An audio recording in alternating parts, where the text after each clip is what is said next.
They said, using the diagram below, draw the effect of the minimum wage being set above the equilibrium wage. Label the new quantity of labor demanded and new quantity of labor supplied. So there is demand for labor and supply of labor. When we talk about demand for labor, it simply means the numbers of workers or employees firms or businesses are willing to employ at a given wage rate. That is demand for labor. Then we have the supply of labor, which is the total number of workers that are making themselves available for job at a given wage rate. That is what demand for and supply of labor means. So if the wage rate is set above the equilibrium wage rate, it means equilibrium wage rate is the wage of agreement between quantity demand for labor and the supply of labor. So if the wage rate is set above the equilibrium wage rate, it will increase the income for workers. As a result of that, there is incentive for workers to want to work more.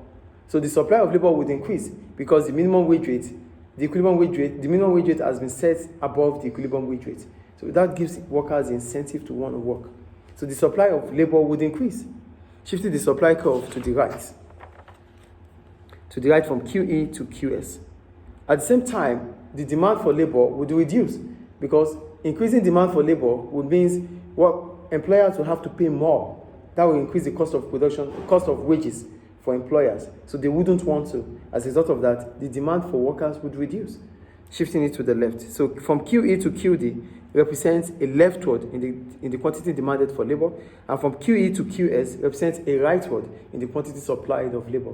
So if there is an increase, if the minimum wage rate is set above the equilibrium wage rate, it brings about excess supply. That is about that.